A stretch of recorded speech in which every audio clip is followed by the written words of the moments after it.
Hyderabad city సహా జిల్లాల్లో వీధి కుక్కల బెడద జనాన్ని హడలెత్తిస్తోంది. పిచ్చి కుక్క కరిచినప్పుడు చాలా మంది టీటీ లేదంటే దాంతో పాటు రేబిస్ వ్యాక్సిన్ తీసుకుంటారు. అయితే గాయం తీవ్రతను బట్టి ఇమ్యునోగ్లోబులిన్ వ్యాక్సిన్ తీసుకోవాలంటున్నారు డాక్టర్లు. ఈ వ్యాక్సిన్ కుక్కకాటు బాధితుల ప్రాణాలకు రక్షణగా నిలుస్తోందని చెప్తున్నారు.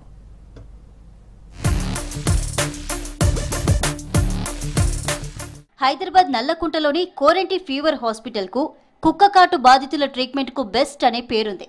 రోజు 70 నుంచి 80 మంది కుక్కకాటు బాధితులు ట్రీట్మెంట్ కోసం ఇక్కడకు వస్తుంటారు. అవసరమైన ట్రీట్మెంట్ తో పాటు గాయాన్ని బట్టి రేబిస్ వ్యాక్సిన్, ఇమ్యునోగ్లోబిన్ వ్యాక్సిన్ ఇస్తుంటారు.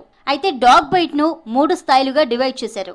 3rd లెవెల్ గాయాలకు ఇమ్యునోగ్లోబులిన్ వ్యాక్సిన్ ప్రత్యేకంగా ఇస్తారు. కుక్క కరిచినప్పుడు సాధారణంగా టీటీతో పాటు రేబిస్ వ్యాక్సిన్లతో సరిపెడతారు. బాధితులకు రేబిస్ సోకకుండా చూస్తారు. అయితే ఒక్కోసారి గాయం తీవ్రత ఎక్కువగా ఉన్నప్పుడు ఇమ్యునోగ్లోబులిన్ వ్యాక్సిన్ ఖచ్చితంగా వేయించుకోవాలని చెబుతున్నారు డాక్టర్లు. లేదంటే రేబిస్ సోకి చనిపోయే ప్రమాదం ఉందని అంటున్నారు. సో కేటగిరీ 1 కానీ 2 కానీ ఇమ్యునోగ్లోబులిన్స్ అవసరం లేదు. కేటగిరీ 3కి మాత్రం తప్పకుండా ఇమ్యునోగ్లోబులిన్స్ ఇవ్వాలి. ఇమ్యునోగ్లోబులిన్స్ అనేది లైఫ్ సేవింగ్. సో మనకి వ్యాక్సినేషన్ ఇచ్చిన తర్వాత మనకి ప్రొటెక్షన్ రావడానికి కొంత టైం గ్యాప్ ఉంటుంది.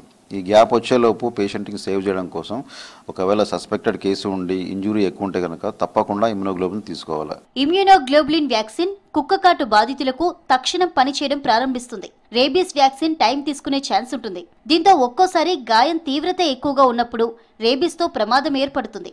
ఇమ్యునోగ్లోబులిన్ వ్యాక్సిన్ వేయించుకుంటే 100% రేబీస్ నుంచి రక్షణ ఉంటుందని డాక్టర్లు చెప్తున్నారు. ఇమ్యునోగ్లోబులిన్ వ్యాక్సిన్ హైదరాబాద్ లో కేవలం ఫీవర్ ఆసుపత్రిలో మాత్రమే దొరుకుతుంది.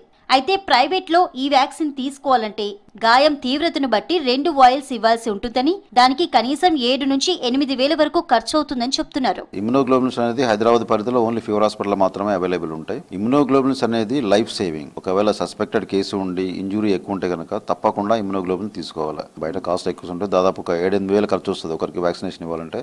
ఇక్కడ పూర్తిగా మన ప్రభుత్వం పూర్తిగా అందరికీ ఫ్రీగా ఇస్తుంది. ఇక్కడ ఫీవర్ ఆసుపత్రిలో 2023లో 27,172 మంది, 2024లో 29,000 మంది, 2025లో అక్టోబర్ వరకు 24,705 మంది కుక్కకాటు బాధితులు ట్రీట్మెంట్ తీసుకున్నారు. 2025 అక్టోబర్ వరకు 32 మంది రేబీస్ బారిన పడి చనిపోయారు.